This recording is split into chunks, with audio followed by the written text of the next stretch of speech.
Okay, guys, now let's talk about the game against Brighton, how you look at the game against Brighton, what Ruben Amorim might just be doing against Brighton. A lot of people are of the opinion that he would go with the same front three, and with Casemiro and Bruno in the middle of the park. And also, that front three will mean Mbeumo, Cunha, and Mason Mount. And if we look at that front three of Mbeumo, Cunha, Mason Mount, I think that it would be a very interesting one to see how, if it is Mason Mount that will drop into the midfield to assist the midfield, because we will definitely need a hand in the midfield, or if that will be Diogo Dalot. If Diogo Dalot plays on the right, that will drop into the midfield to assist the midfield. But then someone has to drop into the midfield when Manchester United is without the ball to form a different kind of triangle in that midfield.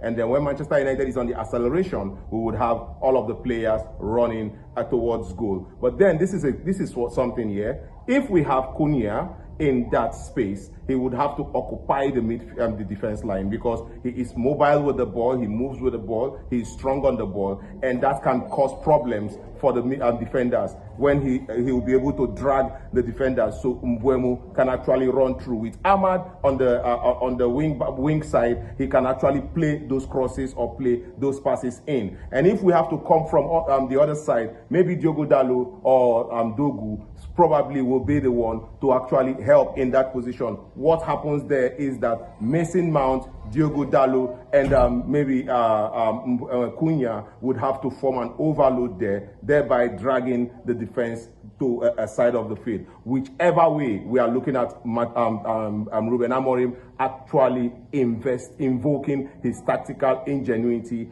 on that day. We know that Casemiro does not have the legs anymore, and when you look at in the middle of the park for Brighton, they have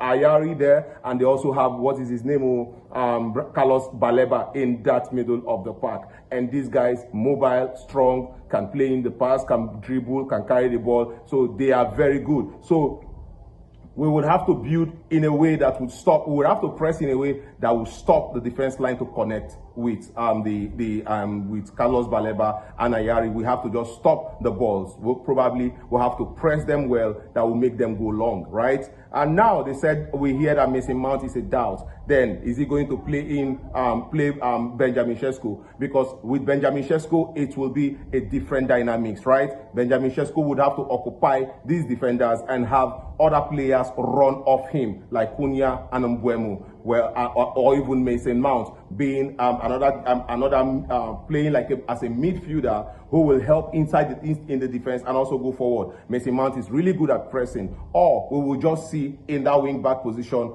maybe if we have Harry Maguire out, then we might just see Lenny Yoro drift into the middle to actually give that midfield solidity. Whichever way it is, somebody has to help out in the midfield to cut out feed or balls to these guys, Carlos Baleba and Ayari. We know how fast they are. So however we look at it, Ruben Amorim has to understand that somebody has to come into the midfield, help cut off supplies to these players that will carry the ball, who are saddled with the responsibility of carrying the ball forward. Somebody has to come in there and actually disrupt that. And that is where we would be seeing what Ruben Amorim would do. And then when it comes to the attack, we know they have Lewis Dunk and Hake, who are really strong and tall, and Manchester United will be looking at utilizing the height of Benjamin Sesko, or we will just have to play the ball on the ground, because when it comes to height,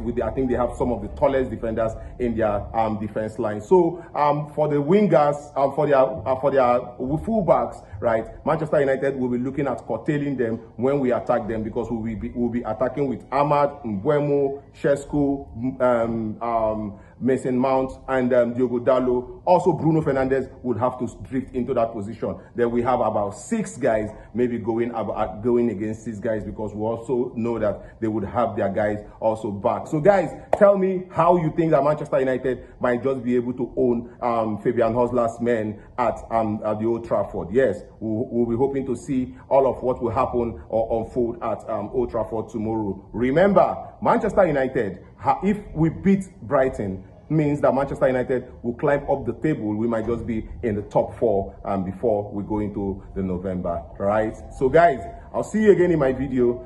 Just tell me what you think about the tactical analysis and what you expect Ruben Amorim to do on Saturday. See you again. I'll be in the comment section.